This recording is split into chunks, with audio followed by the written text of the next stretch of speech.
Sayyidina Abu Bakar suatu hari dipuji oleh orang. Maka ketika dipuji oleh orang, Sayyidina Abu Bakar tertunduk. Kemudian biasanya dalam pujian itu ada orang melebih-lebihkan sedikit. Dilebih-lebihkan, tambah-tambahan dikit, dikasih bumbu dengan orang kalau pujian. Maka apa kata Sayyidina Abu Bakar?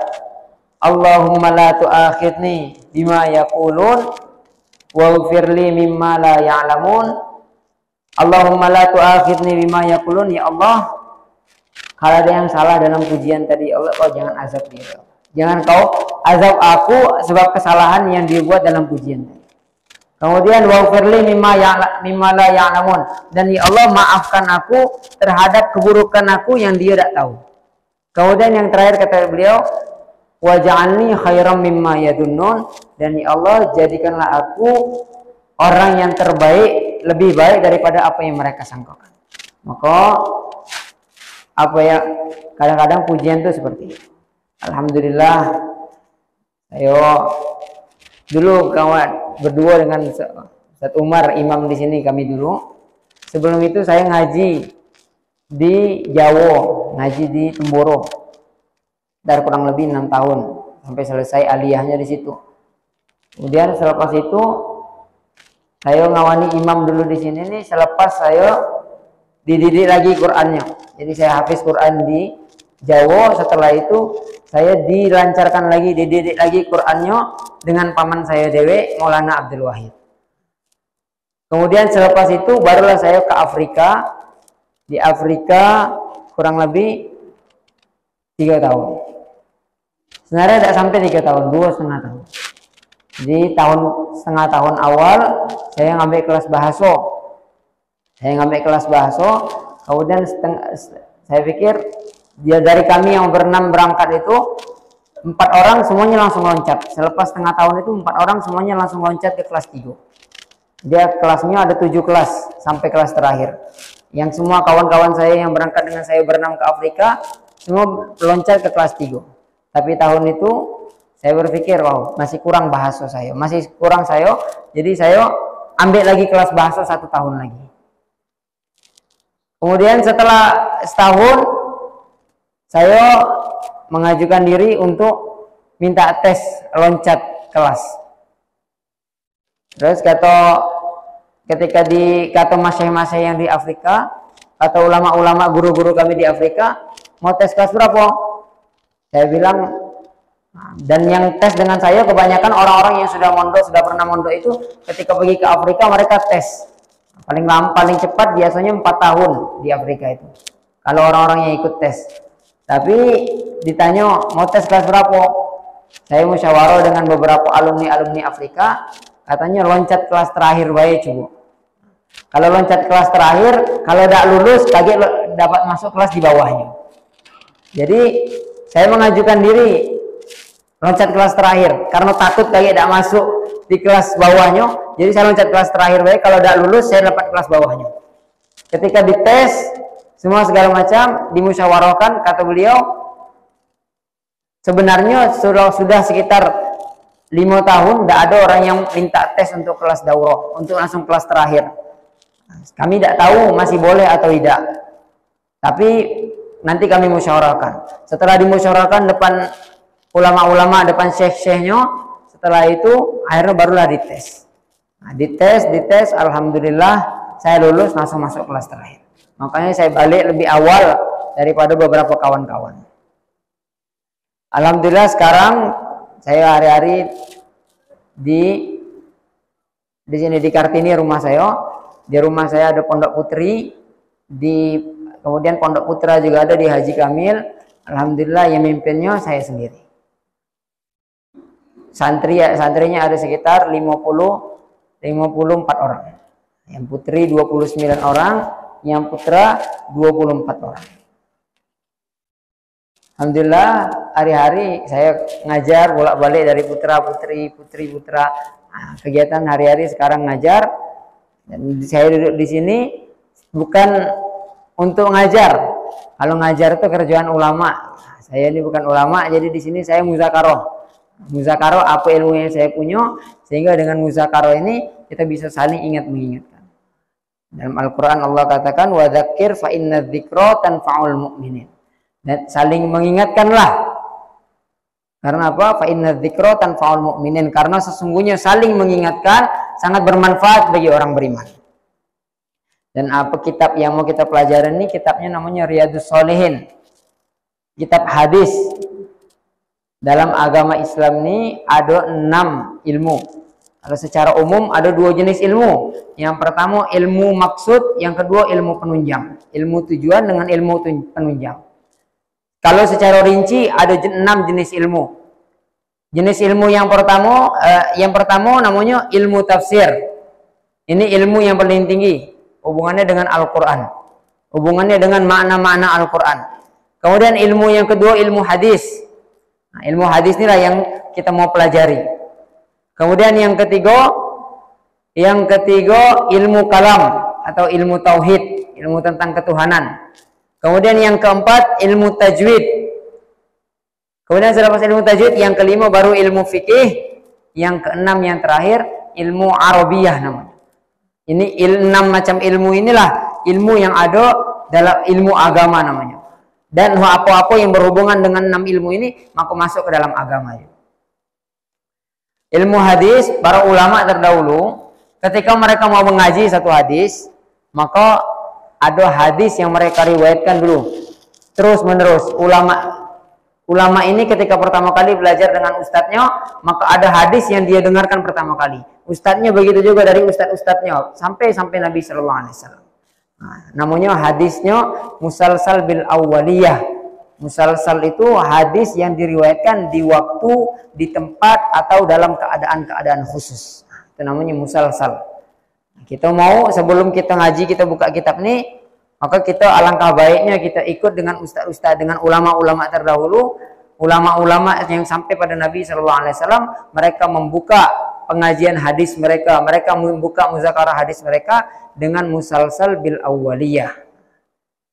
Jadi musalsal bil awwaliyah itu hadis yang diriwayatkan dari satu orang ustadz, dan itu adalah hadis yang pertama kali dia dengar dari ustadznya. Kemudian ustadznya dari ustadznya juga. Ustadz itu mendengar hadis pertama kali, hadis itulah dari ustadznya. Sampai Nabi sallallahu alaihi wasallam. Saya mendengar dari guru saya Syekhul Hadis Al-Mufti Ridhaul Haq, dan juga dari Mufti Muhammad Ali Bopali, dan banyak guru-guru yang lain di majelis-majelis yang berbeda. Dan beliau mendengar dari guru beliau. 2 guru saya punya satu guru yang sama, namanya Mufti Mahmudul Hasan. Mufti Mahmudul Hasan Ganggohi. Mufti Mahmudul Hasan Ganggohi adalah Mufti Agung Darul Ulum Deoban India pada masanya. Darul Ulum Deoban ini adalah institut hadis yang paling tua di India, dan banyak murid-muridnya, ratusan ribu murid-muridnya sudah di seluruh dunia. Kalau kita ketemu ulama-ulama di Amerika, di Europe, rata-rata semua kebanyakan alumni-alumni Deoban. Maulana besar alumni Deoban. Dan beliau adalah Mufti Agung Deoban di zaman beliau. Kemudian Mufti Mahmud Hasan Ganggohi mendengar hadis pertama kali, mendengar hadis dari gurunya Maulana Syekhul Hadis Maulana Muhammad Zakaria, yang salah satu kitab yang dipakai saudara-saudara kita jemaah tabligh, kitab Fadilah Amal. Beliau termasuk ulama hadis yang keilmuannya dikenal. Selain beliau dikenal di tabligh, sebelum itu beliau dikenal orang sebagai Syekhul Hadis. Kemudian beliau mendengar dari gurunya, nama gurunya Maulana Khalil Ahmad Saharanpuri. Maulana Khalil Ahmad Saharanpuri adalah ulama besar di daerah India juga. Maulana Khalil Ahmad Saharanpuri punya satu kitab yang dipakai di seluruh dunia. Kitab penjelasan mengenai Sunan Abu Daud. Nama kitabnya Aunul Ma'bud. Kitab itu dipakai di seluruh dunia hari ini untuk belajar hadis. Kemudian Maulana Khalil Ahmad Saharanpuri mendengar dari gurunya. Nama gurunya Maulana Syekh Abdul Qayyum Budanwi.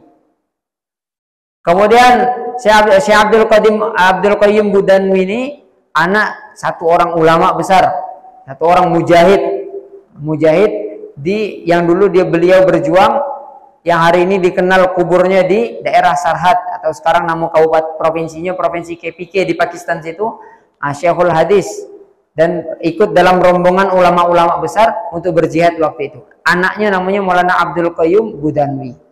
Maulana Abdul Qayyum Budanwi mendengar hadis pertama kali ini dari gurunya juga, namanya Syah Muhammad Ishaq. Syah Muhammad Ishaq mendengar hadis tadi juga dari gurunya. Nama gurunya Syah Abdul Aziz. Syah Abdul Aziz pun mendengar hadis ini pertama kali juga dari gurunya. Namanya Syah Waliullah atau Syah Abdul Rahim Ad-Dahlawi. Nah, di Syah Waliullah Ad-Dahlawi inilah hari ini kalau kita tengok di Nusantara dan lain sebagainya, kira-kira di Malaysia, di mana-mana, sanad keilmuan hadis kebanyakan sampai ke Syah Waliullah Ad-Dahlawi. Gelar beliau adalah Markazul Asanid. Markazul Asanid maksudnya puncak ke ujung keilmuan, markasnya keilmuan hadis, Syah Waliullah Ad-Dahlawi. Kebanyakan jalur orang-orang belajar hadis dari mana baik Pakistan, India, terus England, semua segala macam. Kemudian daerah-daerah yang Iran, Irak, semua itu kebanyakan hadisnya sampai kepada Syah Waliullah Ad-Dahlawi. Dari Syah Waliullah Ad-Dahlawi barulah terus sampai Imam Zakaria Al-Ansori, sampai terus lagi sampai kepada Sayyidina Salamah bin Aqwa. Dari Sayyidina Salamah bin Aqwa baru dari Rasulullah sallallahu alaihi wasallam. Nah, dan hadis ini, hadis pertama yang namanya musalsal bil awwaliyah ini, itulah sanadnya. Apa hadis pertama itu? Hadis musalsal bil awwaliyah itu adalah ar-rahimuna yarhamuhumur rahman wa yarhamuhum ar-rahimuna yarhamuhumur rahman. Orang yang penyayang maka dia akan disayang oleh Zat yang Maha Penyayang. Nah, itulah hadisnya. Maka Bapak di sini dengar dari saya dengar ini sampai pada Rasulullah SAW. Nah, dan ini adalah hadis yang saya dengar dari guru saya pertama kali. Begitu juga sampai kepada Rasulullah. Nah, dan saya mau bahwa Bapak pun mendengar hadis pertama kali dari saya, hadis ini juga. Nah, itulah sanadnya yang saya berikan pada Bapak sekalian. Yarhamu man fil ardi yarhamkum man fis sama, atau yarhamukum man fis sama. Sayangilah orang-orang yang ada di bumi, maka yang ada di langit akan menyayangi kalian. Dan Nabi sallallahu alaihi wasallam. Kenapa kita harus sayangi orang yang ada di bumi? Supaya orang langit sayang pada kita, karena kata Allah dalam Al-Qur'an, wa fis samaa'i rizqukum wa ma tu'adun. Rezeki kalian itu tak di bumi, rezeki kalian itu intinya dari langit. Wa fis samaa'i rizqukum wa ma tu'adun, dan apa yang dijanjikan untuk kalian pun itu ada di langit. Maksudnya apa dari langit? Contoh kecil adalah hujan. Asbab hujanlah tanam-tanaman bisa tumbuh. Asbab hujan hewan-hewan bisa hidup. Asbab hujan juga kita bisa memenuhi kebutuhan-kebutuhan kita. Jadi rezeki kita dari air hujan pun berapa banyak sudah rezeki kita dalam kehidupan sehari-hari. Maka kata Nabi, irhamu man fil ard yarhamkum man fis sama. Sayangi orang-orang yang ada di bumi. Siapapun, manusia, binatang, tumbuh-tumbuhan, apapun yang ada di sekitar kita, maka kita berkasih sayang, berlemah lembut. Orang yang dalam hatinya ada kasih sayang, maka dia inilah orang yang akan Allah pilih untuk belajar ilmu agama.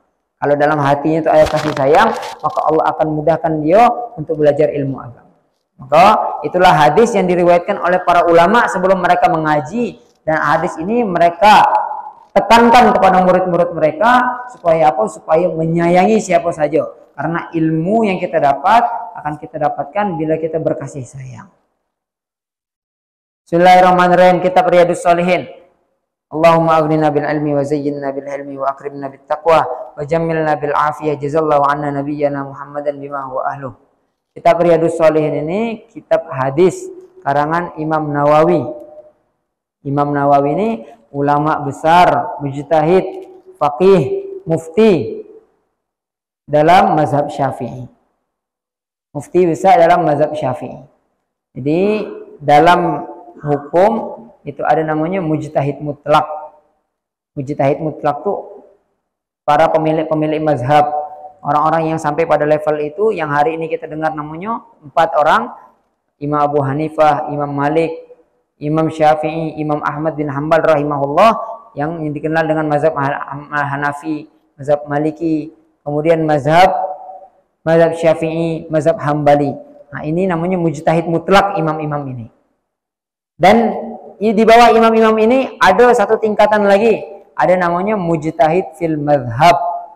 Mujtahid fil mazhab itu adalah orang-orang yang dia punya kapasitas untuk memutuskan satu perkara, untuk mencari solusi untuk satu hukum, tapi tetap di bawah naungan mazhab-mazhab. Itulah salah satunya Imam Nawawi rahimahullah. Imam Nawawi, beliau adalah mujtahid fil mazhab dalam mazhab Syafi'i. Kemudian tingkatan bawahnya lagi ada namanya mujtahid fil masail. Orang-orang mufti-mufti yang memutuskan permasalahan-permasalahan hukum, cuman tetap berpaku kepada ulama-ulama sebelumnya. Nah, itulah guru kita Mufti Abdul Wahid, mufti-mufti yang lain, dan para ustadz lain sebagainya. Jadi Imam Nawawi, beliau dari desa An-Nawa, makanya namanya An-Nawawi. Nama beliau adalah Al-Imam Abu Zakaria bin Syaraf An-Nawawi. Nama beliau Al-Imam Abu Zakaria bin Syaraf An-Nawawi. Dan beliau punya kitab hadis beliau ini Riyadhus Shalihin. Di antara karangan-karangan beliau yang lain ada kitab dalil-dalil zikir-zikir. Nama kitabnya Al-Azkar. Kemudian ada kitab beliau yang lain yang dijadikan rujukan dalam mazhab Syafi'i juga. Nama kitabnya Minhajut Talibin.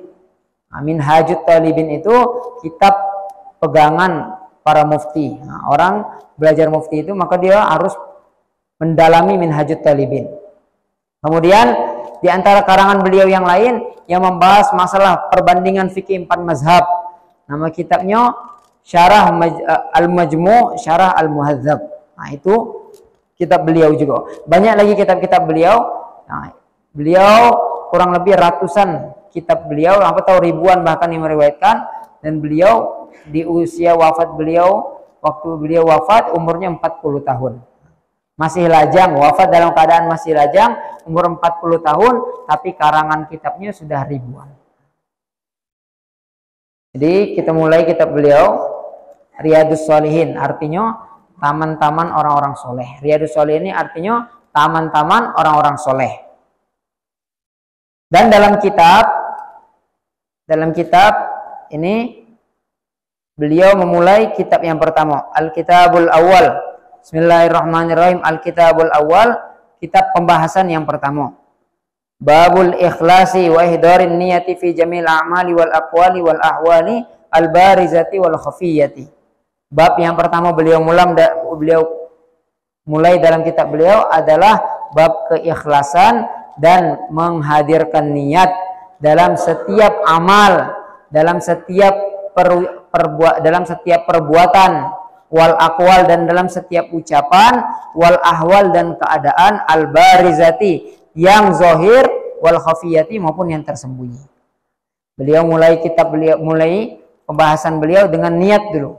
Beliau mulai pembahasan dengan ikhlas. Niat itu adalah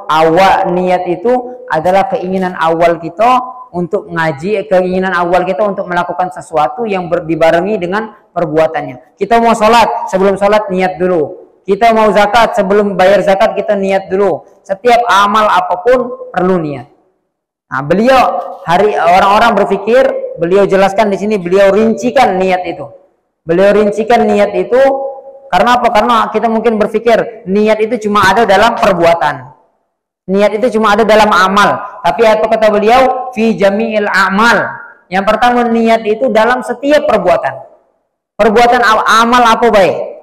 Kemudian yang kedua, fi jami'il aqwal. Bahkan ucapan pun ada niatnya.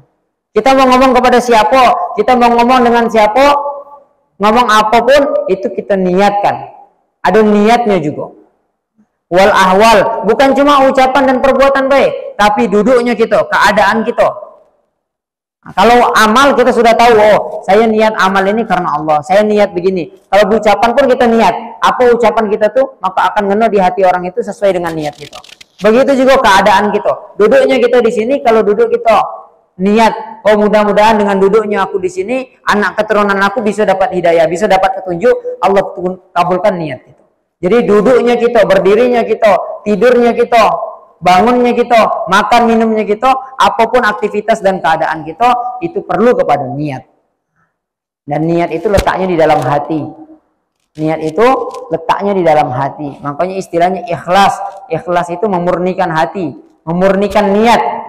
Ikhlas khalis artinya murni, memurnikan hati, mensucikan hati kita itu dari apapun selain Allah.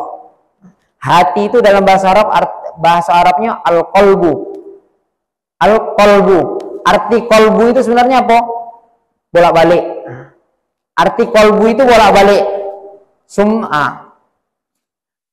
Sumyal qalbu qalban litaqallubihi. Kenapa hati itu dikatakan qalb, dikatakan al-qalbu? Kenapa? Karena hati itu terbolak-balik. Dengan hati kita, orang yang baik dengan kita dibuat baik dengan orang, kita condong pada dia. Orang buat jahat dengan dia, hati kita lain dengan dia. Hati itu bolak-balik, dengan yang ini lain, dengan ini lain.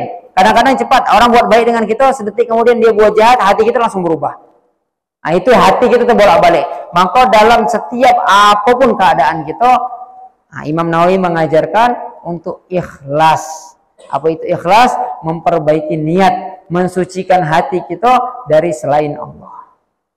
Dan hati itu cuma muat satu. Hati itu cuma muat satu. Kalau ada Allah dalam hati kita, maka yang lain tak bisa masuk.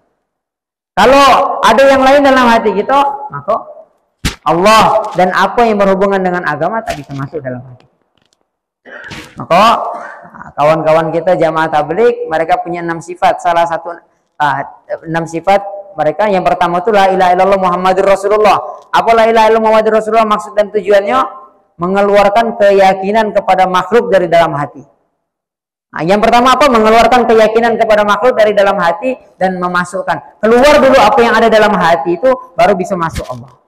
Baru bisa masuk keyakinan yang betul pada Allah. Baru bisa niat yang baik itu bisa masuk dalam kita. Caranya apa? Bersihkan dulu hati, keluarkan niat yang buruk. Keluarkan apa yang ada dalam hati kita, baru masukkan niat itu. Jadi macam mana mangkok nih sih nih. Kalau sudah diisi ayat ini ayat ini harus buang, kita buang dulu baru ganti ayat baru. Macam itu hati kita. Hati kita tuh seperti wadah. Kalau Allah Ta'ala, kebiasaan beliau dalam setiap bab beliau akan mulai dengan ayat-ayat yang ada hubungannya dulu dengan bab, baru hadis. Kalau Allah Ta'ala, Allah Subhanahu Wa Ta'ala berfirman, wa ma umiru illa liya'budullaha mukhlishina lahuddin. Dan tidaklah mereka diperintahkan untuk menyembah Allah kecuali dalam keadaan ikhlas, betul-betul memurnikan hatinya untuk Allah. Mukhlishina lahuddin, dalam keadaan ikhlas. Wa yuqimus shalah, dan menunaikan hunafa, lurus baik. Tidak ada condong kiri kanan, cuma untuk Allah baik. Wa yuqimus shalah, dan mengerjakan salat. Wa yu'tuz zakah, dan membayar zakat. Wa dzalika dinul qayyimah. Agama yang didasari dengan keikhlasan, lurus, tidak mengharap apa-apa, itulah namanya dinul qayyimah. Itulah namanya agama yang lurus, agama yang kuat. Itulah agama Islam. Wa qala ta'ala, dan Allah juga berfirman, la yanalallahu luhumuha wala dima'uha. Tidak akan sampai pada Allah dagingnya wala dima'uha, dan tidak juga sampai darahnya. Walaki yanaluhut taqwa minkum. Tapi yang sampai pada Allah adalah keikhlasan hati kalian. Apa maksudnya? Nah, ini dalam ayat ini, ayat yang kedua ini beliau membahas jadi dulu orang-orang ini membahas masalah kurban. Dalam kurban itu, dulu zaman dulu mereka berkorban. Sebelum datangnya Islam pun sudah ada kebiasaan berkorban. Cuma berkorban untuk sesembahan. Berkorban untuk sesembahan. Mana kita dengar Nabi Ibrahim jauh sebelum datangnya Nabi SAW sudah ada berkorban. Kemudian seterusnya begitu juga orang berkorban. Bahkan dari zaman Nabi Adam dulu, tahu ada dua anak Nabi Adam. Anak Nabi Adam yang pertama namanya Habil, yang pertama namanya Qabil. Nah, kata mereka ada sedikit gesekan, ada sedikit permasalahan. Kata Allah korban. Yang satu korban buah-buahan yang busuk, yang satu korban kambing. Nah, yang satu korban kambing untuk Allah. Nah, ini korban itu sudah ada dari dulu. Maka Allah Subhanahu wa taala tegaskan, orang Arab jahiliyah dulu mereka ketika berkorban, mereka selepas mereka korban, dagingnya mereka kasih sesembahan, kemudian darahnya mereka perciki di sekitar Ka'bah. Nah, itu orang Arab zaman dulu, orang Arab jahiliyah dulu mereka ketika berkorban untuk patung-patung mereka dulu sebelum datangnya Nabi SAW, Ka'bah itu dipenuhi dengan berhala-berhala, patung-patung sesembahan di sekitar Ka'bah juga. Nah, maka ketika mereka mau ibadah, mereka sembelih unta, mereka sembelih sapi, sembelih kambing, dagingnya mereka taruh di depan sesembahan, darahnya tadi mereka perciki di sekitar Ka'bah. Maka kata Allah, ketika selepas datangnya Islam, tetap diperintah, Allah perintahkan berkurban atas nama Islam, atas nama Allah, bukan atas nama sesembahan. Kemudian para sahabat selepas nyembelih, para sahabat bingung, apa yang mau dibuat dengan hewan sesembahan tadi nih? Dengan hewan sembelihan tadi nih. Hewan sembelihan tadi ditaruh di mana? Taruh di mana? Kalau dulu taruh depan berhala. Kalau sekarang nak taruh di mana hewan sembelihan kalau untuk Allah? Begitu juga darah. Biasa dulu kita perciki darah ini di sekitar Ka'bah. Apa kita perciki juga di sekitar Ka'bah? Maka kata Allah, la yanalallahu luhumuha wala dima'uha. Darahnya tak akan sampai pada Allah, dagingnya tak akan sampai pada Allah. Dagingnya kamu makan, darahnya buang, walaki yanaluhu taqwa minkum. Tapi inti dari korban kamu itu adalah niat kamu, keikhlasan kamu, kata Allah. Nah, jadi amal itu di sini kita bisa tahu bahwasanya amal itu paling utamanya adalah niat keikhlasan. Wa qala ta'ala, dan Allah juga berfirman, qul in tukhfu ma fi sudurikum. Katakanlah wahai Muhammad, in tukhfu ma fi sudurikum, kalau kalian menyembunyikan apa yang ada dalam hati kalian, au tubduhu, ataupun kalian tampakkan, ya'lamullah, maka pasti Allah akan mengetahui. Nah, Allah punya sifat alim, Allah punya sifat maha mengetahui apa baik segala hal, tidak luput dari pengetahuan Allah. Allah tahu apa isi hati, Allah tahu apa yang kita pikirkan, Allah tahu segala hal, dan tidak ada satu hal pun di dunia ini yang tidak luput dari ilmunya Allah, dari pengetahuan Allah. An Amirul Mukminin Abi Hafsin Umar. Hadis pertama, sebagaimana kitab Bukhari, sebagaimana kitab-kitab yang lain, nah, beliau pun meniru-niru kitab Bukhari. Apa hadis yang pertama? An Amirul Mukminin Abi Hafsin Umar bin Al-Khattab, diriwayatkan dari Amirul Mukminin. Amirul Mukminin, amirnya orang beriman. Amirnya orang beriman, Abi Hafsin Umar bin Al-Khattab. Jadi Sayyidina Umar bin Khattab gelarnya adalah Amirul Mukminin. Dulu orang yang pertama kali digelar Amirul Mukminin dalam Islam adalah Sayyidina Umar bin Khattab. Sayyidina Abu Bakar gelarnya apa? Sayyidina Abu Bakar gelarnya Khalifatul Rasulillah. Tapi ketika masuk zaman Sayyidina Umar, maka orang-orang bukan memanggil Khalifatul Rasulillah, tapi memanggil Amirul Mukminin. Wahai amirnya, wahai pimpinannya orang beriman. Jadi orang yang pertama selepas itulah mulai semua raja-raja kita dipanggilnya juga Amirul Mukminin. Khalifah-khalifah selepas beliau dipanggilnya Amirul Mukminin. Kemudian dinasti-dinasti selepas itu memanggil raja pun dengan Amirul Mukminin. Orang yang pertama kali digelar Amirul Mukminin Sayyidina Umar. Dan Sayyidina Umar ini adalah orang terbaik dalam Islam. Sayyidina Umar ini adalah orang terbaik dalam Islam. Beliau bukan cuma Amirul Mukminin, tapi beliau juga adalah orang yang pertama kali mempunyai ide untuk mengumpulkan Al-Quran. Jadi beliau Amirul Mukminin juga dan amirnya para penghafal Al-Quran. Jadi ketika zaman Sayyidina Abu Bakar ada namanya perang Yamamah. Ketika zaman Sayyidina Abu Bakar perang dengan Musailamah, maka banyak hafiz-hafiz Al-Quran wafat. 70.000 kurang lebih hafiz-hafiz Al-Quran wafat. Maka sahabat Sayyidina Umar radhiyallahu ta'ala anhu, beliau ini orang yang luas keilmuannya, orang terdepan dalam Islam. Maka beliau berpikir, kalau wafat semua para hafiz Al-Quran, tidak ada lagi kaki hafiz Quran. Siapa yang akan meneruskan Al-Quran? Siapa yang akan meneruskan keilmuan Al-Quran? Maka beliau kasih saran kepada Sayyidina Abu Bakar yang waktu itu khalifah, pimpinan umat Islam. Maka beliau desak Sayyidina Abu Bakar. Sayyidina Abu Bakar bilang, ide baru antum nih. Ini inisiatif antum dewek, dulu Nabi tak pernah buat.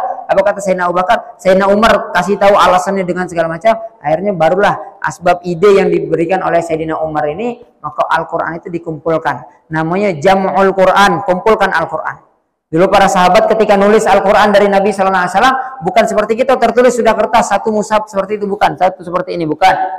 Tapi dulu para sahabat ada yang nulis di atas daun, ada yang nulis di atas batu, ngukir di atas batu, ada yang dihafal langsung ingat. Maka akhirnya mulailah dengan jamaah Al-Quran ini semua yang punya lembaran-lembaran catatan dikumpulkan semua sahabat. Nah, disitulah dikumpulkan Al-Quran. Waktu itu belum serapi Quran kita hari ini. Quran kita hari ini rapi selepas zaman Sayyidina Utsman. Nah, itu sedikit cerita tentang Sayyidina Umar. Sayyidina Umar juga beliau adalah orang yang kata Nabi Sallallahu Alaihi Wasallam, laula Nabi apa hadis kurang lebih hadisnya seperti ini, mafhumnya kalau ada Nabi setelah aku pasti Nabi itu Umar. Kalau ada Nabi setelah aku, pasti Nabi itu Umar. Sayyidina Umar itu orang yang bijaksana sebelum Islam dan setelah Islam. Sayyidina Umar itu adalah orang terdepan sebelum Islam dan setelah Islam. Sayyidina Umar, Abu Jahal, namanya dulu Abul Hakam. Beliau Abu Jahal ini dia termasuk sesepuh orang Quraisy dulu. Apa yang dia dengar, apa yang dia omong, semua pasti dengar, semua pasti taat. Tapi ada yang berani membantah, ada yang berani menolak usulan, tapi memberikan solusi yang lebih baik. Itulah Sayyidina Umar sebelum Islam. Setelah Islam, beliau pun jadi orang yang paling depan. Umar ibn al-Khattab, ibn Nufail, ibn Abdul Uzza, ibn Riyah, ibn Abdullah, ibn Qurt, ibn Zarah, ibn Raza, ibn Adin, ibn Ka'bin, ibn Lu'ay, ibn Ghalib, al-Qurashi, al-Adawi. Nah, Sayyidina Umar radhiyallahu ta'ala anhu, nasab beliau disebut sampai Ghalib. Radhiyallahu ta'ala anhu, qala Sayyidina Umar radhiyallahu ta'ala anhu berkata, sami'tu Rasulullah sallallahu alaihi wasallam. Adabnya kita ketika mendengar orang hadis, orang yang belajar hadis ini adalah orang yang paling dekat dengan Nabi SAW di surga. Orang yang belajar hadis ini adalah orang yang akan dicari oleh Nabi di surga. Sebelum di surga, bahkan ketika hari kiamat, Nabi akan cari orang-orang yang ahli hadis, yang belajar hadis. Kenapa? Karena belajar hadis itu dia akan dengar nama Nabi terus. Kalau kita dengar nama Nabi, maka wajib bagi kita. Bukan sunnah, tapi wajib, fardu bagi kita untuk apa? Untuk mengucapkan, untuk kirim sholawat atas Nabi. Nah, jadi kalau nama Nabi disebut Rasulullah, Nabi Sallallahu Alaihi Wasallam, Muhammad, maka wajib bagi kita untuk mengucap selepas itu Sallallahu Alaihi Wasallam. Sallallahu Alaihi Wasallam kata Nabi, al-bakhilu man dzukirtu indahu falam yusalli alayya. Siapa orang pelit itu kata Nabi? Orang yang pelit adalah dia dengar nama aku tapi dia tidak mengucap sallallahu alaihi wasallam setelah itu. Orang pelit itu orang yang dengar nama aku tapi selepas itu dia tidak kirim salawat untuk aku. Nah, itu kata Nabi orang pelit. Nabi tidak bilang orang pelit, orang yang nyimpan duitnya dalam rumah dewe-dewe, makan dewe-dewe, tidak. Orang yang pelit, orang yang dengar nama aku tapi tidak mau kirim salawat kata Nabi. Nah, jadi orang-orang yang belajar hadis maka dia orang paling dermawan, orang yang paling tinggi kage derajatnya di surga, orang yang akan dicari Nabi Sallallahu Alaihi Wasallam kage ketika hari kiamat, dan dia akan adalah orang yang akan menerima air dari telaga Kausar yang diberikan langsung dari tangan Nabi. Itu orang yang belajar hadis. Kenapa? Karena orang belajar hadis setiap dengar satu hadis Sallallahu Alaihi Wasallam, dengar lagi hadis kedua Sallallahu Alaihi Wasallam, ketiga terus sampai gitu belajar hadis Sallallahu Alaihi Wasallam. Dalam satu hadis bahkan kadang 5-6 nama Rasulullah disebut, dan orang yang belajar hadis nyebut Sallallahu Alaihi Wasallam terus. Sami'tu Rasulullah sallallahu alaihi wasallam yaqul innamal a'malu binniyat. Nabi sallallahu alaihi wasallam bersabda, innamal a'malu binniyat. Bagaimana hadis ini namanya hadis niat, hadis awal. Hadis niat ini semua ulama kalau kita tengok dalam kitab hadis apa baik, kita tengok Bukhari, kita tengok kitab-kitab yang lain, nah, itu akan memulai hadis dengan hadis niat, memulai kitabnya dengan hadis niat. Nah, di sini Imam Nawawi mengatakan, qala Nawawi fil Adhkar kana as-salafu wa tabi'uhum minal khalaf rahimahullahu taala yastahibbuna istiftahal musannafati bihadzal hadis tambihan lil mutali'i ala husnin niyah. Jadi bahkan Imam Nawawi beliau katakan sunnah hukumnya untuk orang yang mau ngarang kitab, ngarang buku, ngarang apa baik, untuk memulai apapun karangan dia ilmu agama dengan hadis niat. Sunnah untuk dia untuk memulai dengan hadis niat sebagai bentuk apa? Sebagai bentuk kesadaran dia kalau memulai apapun harus perbaiki niat. Imam Syafi'i bilang hadis niat ini namanya hadis sulusul Islam. Sulusul Islam, hadis sepertiganya Islam. Jadi hadis niat nih sepertiga Islam. Kenapa sepertiga Islam? Dengan niat sholat disusah. Dengan niat zakat disusah. Semua amal apapun, rukun yang pertama kali adalah niat. Bahkan bukan sholat, wudhu. Wudhu pun sebelum wudhu harus niat. Apalagi zakat, haji, semua segala macam itu harus wajib niat. Rukun pertama kali adalah niat. Makanya hadis ini, hadis tentang niat ini namanya hadis sulusul Islam. Hadis sepertiga Islam. Wa qala Syafi'i aidan yadkhulu fihi sab'ina baban minal fiqh. Minal fiqhi, dalam hadis niat ini ada 70 permasalahan fikih dikeluarkan. Cuma karena satu hadis. Dari satu hadis innamal a'malu binniyat. Nah, itu 70 permasalahan dalam Islam, 70 usul-usul Islam keluar dari lafaz yang sedikit ini. Jadi kata Nabi, innamal a'malu binniyat, sesungguhnya sahnya amal dengan niat. Sahnya amal seseorang itu adalah dengan niat. Nah, ada orang datang, ada Pak A dengan Pak B datang ke masjid. Dua-duanya dapat pahala yang berbeda. Padahal sama-sama datang ke masjid untuk sholat subuh. Apa bedanya? Yang membedakannya adalah niat mereka. Bapak A datang ke masjid dengan niat untuk sholat. Dapat pahalanya sholat subuh berjamaah. Bapak B dapat pahala zikir, dapat pahala doa, dapat pahala ibadah, dapat pahala segala macam. Bahkan sebelum dia sampai sudah dapat pahala itu. Apa bedanya? Kenapa? Ketika dia keluar dari rumah, aku niat keluar rumah ini untuk sholat berjamaah. Aku niat keluar rumah nih untuk baca Quran kaget di masjid. Aku niat keluar rumah nih untuk zikir kaget di masjid. Aku niat ini nih kaget untuk jumpa dengan saudara muslim aku di masjid. Untuk silaturahmi di masjid. Semua amal. 10 amal dia niatkan, 10-10-nya dia dapat sebelum sampai ke masjid. Nah, itu baru niat. Makanya kata Rasulullah, niatul mu'min khairum min amalih. Niatnya orang beriman lebih baik kadang-kadang, lebih berkualitas kadang-kadang daripada amalnya. Kalau sholat kita kadang-kadang ruku tidak sempurna, sujud tidak sempurna, bacaan salah. Nah, makanya kata Nabi, niat orang beriman itu kadang-kadang lebih berkualitas malah daripada amalnya. Nah, maka pertama kali niat. Wa innama likulli imri'in ma nawa, dan setiap orang akan dapatkan apa yang dia niatkan. Jadi kita akan dapatkan apa yang kita niatkan. Faman kanat hijratuhu ilallahi wa rasulihi, dan siapa yang berhijrah untuk Allah dan Rasulnya, fa hijratuhu ilallahi wa rasulihi, maka hijrah dia akan dapat pahala karena Allah dan Rasulnya. Siapa yang berhijrah karena Allah dan Rasulnya, maka dia dapat pahala karena Allah dan Rasulnya. Wa man kanat hijratuhu lidunya yusibuha, dan siapa yang berhijrah untuk dunia yang ingin dia kejar, untuk perdagangan yang ingin dia cari untung dan lain sebagainya, au imra'atin yang kihuha, atau perempuan yang ingin dia nikahi, fa hijratuhu ila ma hajara ilaih, maka dia akan dapatkan sesuai niat hijrah tadi. Kalau dia niat hijrah untuk dapatkan duit, maka dapat duit itu kayak. Kalau dia niat hijrah untuk dapatkan istri, maka dia akan nikahi orang yang dia niatkan tadi. Beliau kasih satu contoh kecil. Kenapa hadis niat ini dikasih contohnya dengan Nabi hijrah?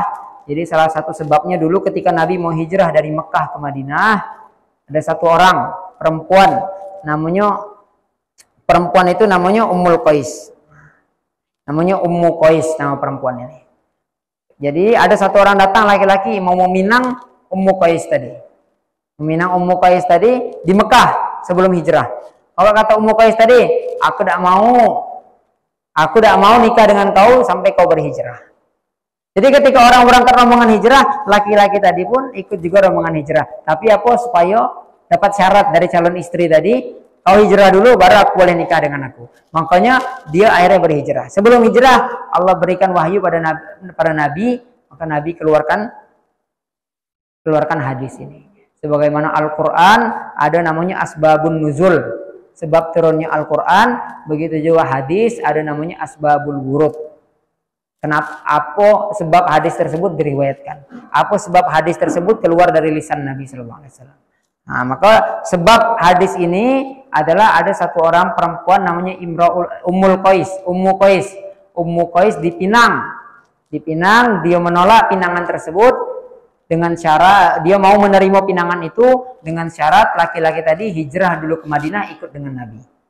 Akhirnya laki-laki tadi pengen hijrah ikut ke Madinah. Maka sebelum berangkat hijrah, Nabi tegaskan, karena Nabi ini diberikan wahyu oleh Allah. Nabi tegaskan, amal apa baik niatnya harus betul, kata Nabi. Amal apapun niatnya harus betul. Niat untuk dunia dapat dunia, tidak dapat akhirat.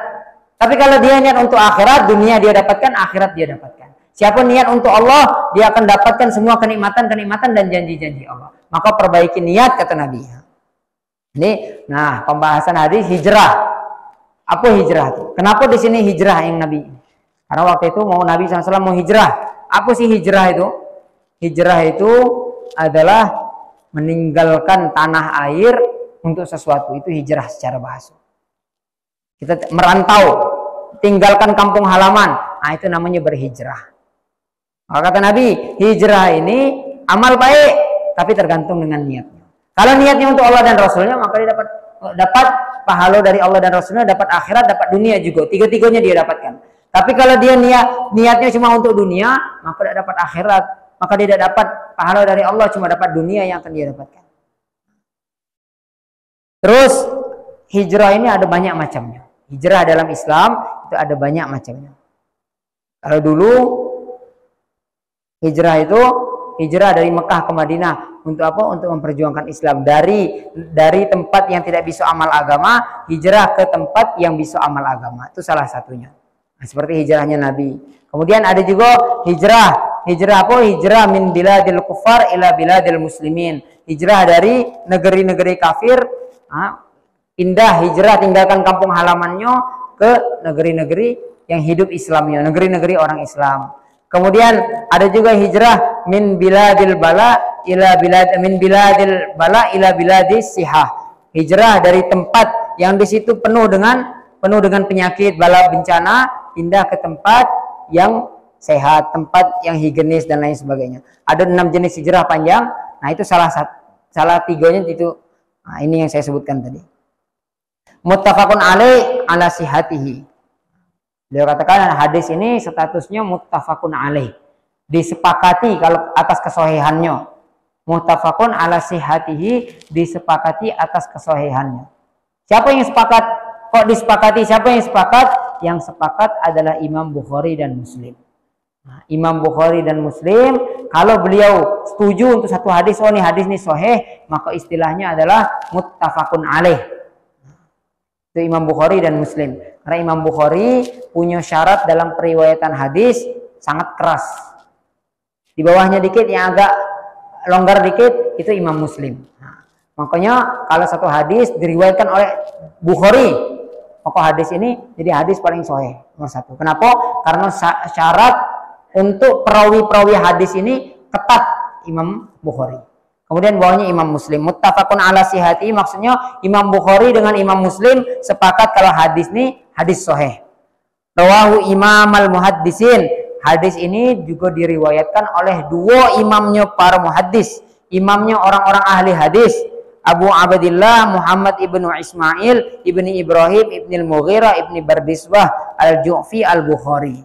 Nah, jadi siapa baik perawi yang pertama? Imam Bukhari. Wa Abul Husain Muslim ibnu al-Hajjaj ibni Muslimin al-Qushairi an-Naisaburi. Nah, yang kedua, imam muhaddis yang kedua adalah Imam Muslim bin Hajjaj. Namanya Imam Muslim bin Hajjaj. Fi sahihaihima, beliau riwayatkan hadis niat ini dalam 2 kitab mereka, Sahih Bukhari dan Sahih Muslim. Alladzaini huma ashahul kutubi al-musannafah. Yang 2 kitab beliau-beliau ini adalah 2 kitab yang paling terbaik, yang paling sahih yang pernah dibuat, yang pernah ditulis. Di 2 kitab yang paling sahih. Maka orang bilang, oh sudah belajar. Kalau orang tanya, orang berilmu, orang akan tanya, Kalau kita begitu Pak ulama-ulama ditanya, saya sudah selesai belajar dari pondok. Maka yang ditanyakan apa? Nah, belajar Bukhari Muslim. Sudah belajar Bukhari Muslim. Kenapa? Karena yang paling tinggi dalam keilmuan hadis itu kebanyakan adalah apa yang diriwayatkan oleh Imam Bukhari dan Muslim. Atau dan kitab-kitab yang lainnya, ada kutubus sittah namanya. Bukhari, Muslim, Abu Daud, Tirmizi, Ibnu Majah, Nasai. Nah, ini kitab-kitab sahih. Dari 6 kitab sahih ini yang paling kuat adalah Bukhari dengan Muslim. Kemudian hadis kedua, itu hadis pertama. Kemudian hadis kedua masih dalam bab yang sama, an Ummul Mukminin wa an Ummul Mukminin Ummi Abdillah Aisyah radhiyallahu taala anha. Hadis yang kedua, hadis yang diriwayatkan oleh Sayyidatina Aisyah. Di sini gelarnya Sayyidatina Aisyah adalah Ummul Mukminin. Kenapa namanya Ummul Mukminin? Sayyidatina Aisyah adalah istrinya Nabi. Adalah istrinya Nabi. Dan Nabi, posisi Nabi, jabatan Nabi, Nabi di tengah-tengah kita adalah seperti ayah. Semua di antara kita Nabi bahkan lebih daripada ayah. Sayyidina Salman Farsi radhiyallahu ta'ala anhu ditanya oleh orang kafir, macam mana sih Muhammad tuh bergaul dengan kamu? Kata Sayyidina Salman Farsi, Muhammad Shallallahu Alaihi Wasallam di tengah-tengah kami layaknya seorang ayah. Kenapa layaknya seorang ayah? Apa baik, bahkan sampai hal sekecil apapun diajarkan. Bahkan untuk menunaikan hajat kita ke WC untuk tunaikan keluarkan kotoran kita pun diajarkan caranya oleh Nabi. Nah, maka Nabi lebih daripada ayah. Dan istri-istri Nabi, kata Allah dalam Al-Quran, wa azwajuhu ummahatuhum. Istri-istri Nabi adalah ibu bagi orang beriman. Maksudnya ibu apa? Tak boleh dinikahi setelah wafatnya Nabi. Sayyidah Aisyah dan istri-istri Nabi yang lain tidak boleh dinikahi oleh orang beriman karena ibu mereka. Nah, itu salah satu alasannya kenapa namanya Ummul Mukminin. Kenapa? Karena istri Nabi dan tidak boleh dinikahi setelah wafatnya Nabi. Dan julukan beliau juga Ummu Abdillah, ibunya Abdillah.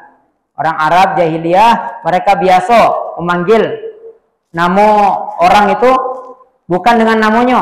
Contoh, ada namanya Muhammad, dia tidak panggil dengan nama Muhammad, dia panggil bapaknya, siapa anaknya Muhammad. Muhammad punya anak namanya Utsman, maka dia panggil bapaknya Utsman, Abu Utsman. Begitu juga ibunya Utsman tadi tidak dipanggil dengan namanya, tapi dipanggil dengan ibunya Utsman. Nah, seperti itu. Di Indonesia ini, saya waktu di Lombok, nah orang Lombok seperti itu. Orang Lombok, orang-orang tua-tua mereka itu yang sudah 40 ke atas, yang anaknya sudah besar-besar itu, mereka tidak dipanggil dengan namanya. Kalau kita tanya siapa namanya Pak, bapaknya Malik. Nah, nama saya bapaknya Malik.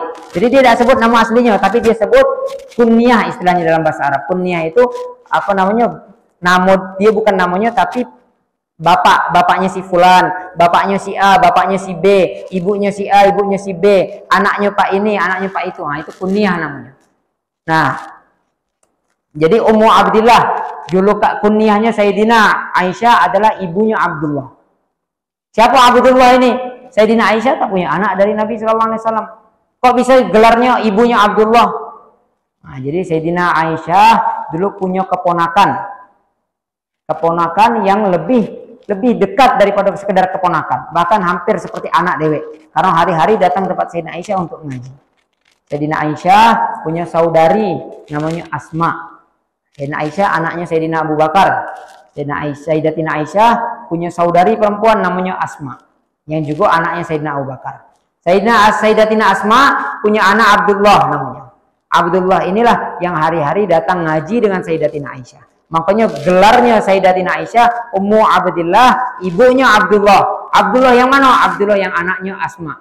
Abdullah yang anak saudarinya. Abdullah keponakannya beliau. Aisyah radhiyallahu taala anha, Sayyidatina Aisyah radhiyallahu taala anha. Qalat, beliau berkata, qala Rasulullah sallallahu alaihi wasallam, Nabi sallallahu alaihi wasallam bersabda, yaghzu jaisyun, akan yaghzu jaisyun al-Ka'bata, satu golongan akan memerangi, akan datang ke Mekah untuk menghancurkan Ka'bah. akan memerangi Ka'bah. Satu rombongan besar kaget hari kiamat, kata Nabi, sebelum hari kiamat mereka akan datang ke Mekah dengan niat untuk menghancurkan Ka'bah. Fa idza kanu bi baida'a minal ard. Fa idza kanu bi baida'a minal ard. Dan ketika mereka sampai ke agak tempat yang agak nanjak dikit, baida ini artinya kalau dalam bahasa Arab tempat yang agak nanjak dikit. Tapi maksud ini ada dua, maksudnya tempat yang agak ada penanjakan, atau maksud yang kedua di antara Mekah dengan Madinah. Di antara Mekah dengan Madinah itu ada satu tempat namanya Baida. Satu tempat namanya Baida. Dan orang-orang yang datang ke Mekah kalau dari jalur Madinah, dari arah Madinah, maka dia akan datang lewat Baida situ. Nah, kemudian kata Nabi, fa idza kanu bi Baida minal ard yukhsafu bi awwalihim wa akhirihim. Ketika rombongan yang datang tadi mereka sampai di Baida, di satu tempat namanya Baida, maka semua orang yang ada di Baida, mau orang yang rombongan yang mau menghancurkan Ka'bah tadi, ataupun rombongan yang mau datang ke Mekah untuk berdagang, atau rombongan yang mau datang ke Mekah untuk berhaji, dan siapapun orang yang ada di sekitar situ, kata Nabi sallallahu alaihi wasallam, yukhsafu bi awwalihim wa akhirihim. Maka mereka ditenggelamkan ke dalam bumi semuanya. Semua orang yang ada di situ akan ditenggelamkan ke dalam bumi. Qultu, qalat Sayyidah Aisyah berkata, qultu, protes Sayyidatina Aisyah. Sayyidah Aisyah ngaji dengan Nabi ceritakan hadis ini, Sayyidatina Aisyah protes. Ya Rasulullah, kaifa yukhsafu bi awwalihim wa akhirihim wa fihim aswaquhum wa man laysa minhum. Kok bisa semua orang yang ada di Baida tadi ditenggelamkan semua sama Allah, sedangkan di dalam situ ada pedagang juga yang mau berdagang. Sedangkan di Baida tadi ada orang musafir yang mau datang ke Mekah untuk berhaji dan lain sebagainya, dan orang yang bukan termasuk golongan yang menghancurkan Ka'bah tadi. Apa kata Nabi? Qala yukhsafu bi awwalihim wa akhirihim. Iyo, memang semua ditenggelamkan oleh Allah, tsumma yub'atsuna ala niyyatihim. Tapi kaget di akhirat mereka akan dibangkitkan oleh Allah dan dikumpulkan sesuai di golongan yang sesuai dengan niat-niat mereka. Maka orang-orang yang dimasukkan tenggelamkan oleh Allah tadi, maka ketika hari kiamat mereka akan dibangkitkan dan dibangkitkan sesuai dengan niat mereka. Yang mau datang ke Mekah untuk menghancurkan Ka'bah, satu golongan. Yang mau datang berdagang, golongan yang lain. Tidak disatukan. Muttafaqun alaih, dan hadis ini pun disepakati atas kesahihannya. Hadza lafdzul Bukhari. Wa an Aisyah radhiyallahu ta'ala, hadis ketiga pun Sayyidatina Aisyah meriwayatkan, qalat, beliau berkata, qala Nabi sallallahu alaihi wasallam, Nabi sallallahu alaihi wasallam bersabda, la hijrata ba'dal fathi. Tidak ada lagi hijrah selepas Fathul Mekah. Jadi dulu orang-orang berbondong-bondong karena dulu Nabi cuma bisa amal agama. Nabi sallallahu alaihi wasallam markas Islam dulu. Pusat Islam, pusat agama, jalannya agama, pusat pemerintahan Islam, pusat keilmuan Islam, pusat politik Islam, semua waktu itu ada di Madinah. Maka semua orang berbondong-bondong masuk Islam, langsung bawa anak istrinya untuk ke Madinah, tinggal di Madinah baik itu. Semua seperti itu dulu. Orang dari Irak datang kepada Nabi, wahai Nabi sallallahu alaihi wasallam, aku mau masuk Islam. Maka dia masuk Islam. Selepas masuk Islam, dia balik ambil semua keluarganya, ditinggal di Madinah. Itu hijrah namanya. Tinggalkan kampung untuk tinggal di Madinah. Tapi kata Nabi, la hijrata ba'dal fathi. Tidak ada hijrah lagi selepas Fathul Mekah, selepas pembebasan kota Mekah, selepas menangnya kita atas penaklukan kota Mekah. Karena kenapa tidak ada hijrah lagi? Karena dulu sebelum dibukanya kota Mekah, sebelum dikuasainya kota Mekah, sebelum menangnya kita atas kota Mekah, dulu cuman bisa amal agama yang sempurna di Madinah Munawwarah. Darul Islam, negeri Islam dulu cuman Madinah. Semua itu masih sisa amal agama. Kalau amal agama di kampungnya dia akan diusir, akan dicaci maki, maka semua sudah kita tinggal di Madinah baik.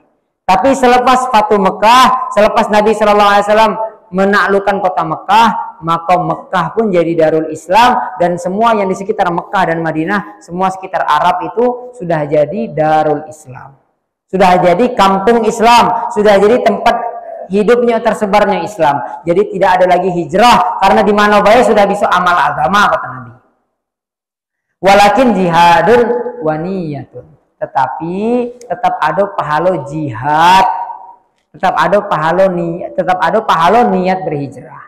Oh kita susah amal agama di kampung nih, aku niat macam mana besok aku niat hijrah ke Mekah Madinah baik supaya bisa ziarah Nabi tiap hari. Walaupun kita tidak sampai, tapi niat tadi Allah berikan pahalanya.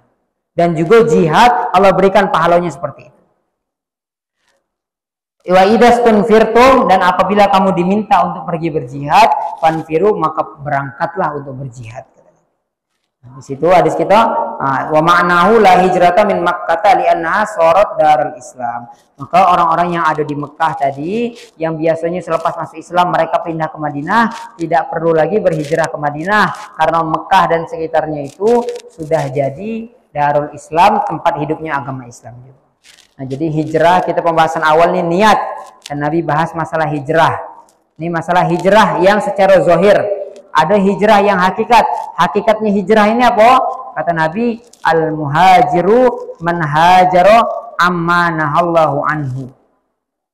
Orang yang hijrah yang sesungguhnya adalah mereka yang hijrah, mereka yang tinggalkan, mereka yang hijrah meninggalkan kampung halaman dusonya. Jadi hijrahnya bukan tinggalkan kampung halaman, tapi hijrahnya meninggalkan duso-duso dia. Itu namanya hijrah.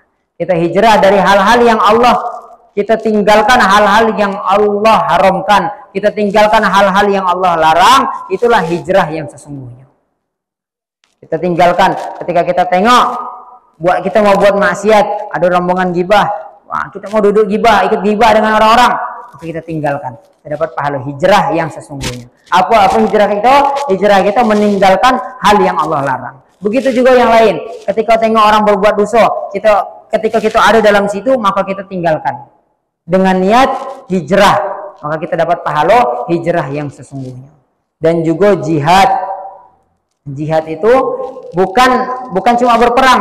Jihad itu artinya bersungguh-sungguh. Apa bersungguh-sungguh? Orang yang jihad hakikatnya adalah mereka yang berjihad bersungguh-sungguh dalam mengamalkan agama. Itulah jihad yang sesungguhnya. Maka kata Nabi, la hijrata ba'dal fathi, tidak ada lagi hijrah tinggalkan kampung halaman, karena sekarang semua sudah bisa di mana baik, sekarang sudah bisa amal agama. Walakin jihadun wa niyatun, tetapi masih ada pahala berjihad dan pahala niat. Itu pelajaran kita Riyadhus Shalihin ini tentang niat. Maka selepas belajar ini sama-sama kita lebih perhatikan niat kita. Apapun amal kita, apapun ucapan kita, amal kita sebelum beramal, kita tengok niat saya ini buat amal ini untuk siapa? Ikhlas apa tidak saya karena Allah? Bukti satu amal itu karena Allah, maka dia tidak akan Dia tidak akan kecewa kalau disakiti orang, dia tidak akan terbang kalau dipuji orang. Ayo kita bersedekah. Kalau orang ini sedekah kemudian dia caci maki kita tidak peduli. Kalau selepas sedekah orang memuji kita tidak peduli. Itulah ikhlas. Ikhlas tuh bahkan terima kasihnya pun kita tak perlu. Ada orang kita sedekah dengan orang tuh bilang terima kasih. Para sahabat dahulu, apa bukti ikhlas mereka? Dalam Al-Quran Allah ceritakan macam mana para sahabat. Para sahabat macam mana tingkat keikhlasan mereka. Beliau katakan wa yut'imuna at-ta'ama 'ala hubbihi miskina wa yatima wa asira wa jazaa. Innama nut'imukum liwajhillah la nuridu minkum jazaa'a wala syukura. Para sahabat dahulu mereka bersedekah, mereka kasih makan anak-anak yatim, mereka kasih makan para tawanan, mereka kasih makan orang-orang kelaparan. Selepas kasih, orang tadi bilang, "Makasih ya, Pak." Apa kata para sahabat? La nuridu minkum jazaa'a wala syukura. Aku tidak perlu kau balas dan bahkan terima kasih kau pun aku tidak perlu, kata sahabat. Itu tingkatan para sahabat. Hari ini kita kalau selepas sedekah kalau tidak dipoto ngamuk kita. Hari ini kita selepas kita sedekah kalau tidak disebut nama kita dengan gelar-gelar kita ngamuk. Kalau tidak dia terima kasih Bapak ini kurang Pak, kurang hajinya.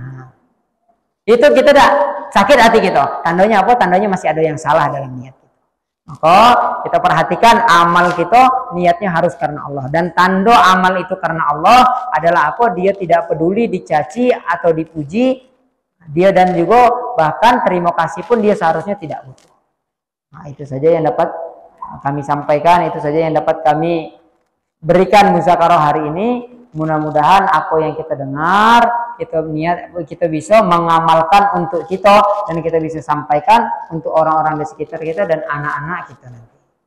Insyaallah. A'udzubillahi minasyaitonirrajim. Bismillahirrahmanirrahim. Allahumma shalli ala sayyidina Muhammadin fi awwali kalamina wa shalli ala sayyidina Muhammadin fi awsati kalamina wa shalli ala sayyidina Muhammadin fi akhir kalamina. Allahumma anfa'na bima 'allamtana wa 'allimna ma yanfa'una wa zidna ilma. Alhamdulillahi ala kulli hal wa na'udzubillahi min ahli an-nar. Allahumma hdina li ahsanil akhlaq la yahdi li ahsaniha illa ant. Wasrif anna sayyi'aha la yasrif anna sayyi'aha illa ant. Ya Allah, ya Tuhan kami, ya Allah, Engkau mudahkan kami untuk amal terhadap ilmu yang kami dengar. Mudahkan kami untuk sampaikan terhadap ilmu yang sudah kami amalkan. Ya Allah, ya Tuhan kami, berilah kami pahala terhadap ilmu yang kami pelajari ini, sebagaimana pahala-pahala, sebagaimana kebaikan-kebaikan yang Kau berikan pada ulama-ulama sebelum kami. Ya Allah, ya Tuhan kami, jadikan kami asbab hidayah, asbab tersebarnya ilmu di seluruh alam. Ya Allah, ya Tuhan kami, mudahkan kami dengan asbab belajarnya kami di sini. Engkau jaga anak keturunan kami, jaga anak-anak keturunan kami, keluarga kami, jaga mereka dari kesesatan, jaga mereka dari buruknya akhlak. Rabbana atina fid dunya hasanah wa fil akhirati hasanah wa qina adzabannar. Sallallahu ta'ala ala khairi khalqihi Muhammadin nabiyil ummiyil karim wa ala alihi wa sahbihi ajma'in. Rabbighfir warham wa anta arhamur rahimin. Assalamualaikum warahmatullahi wabarakatuh.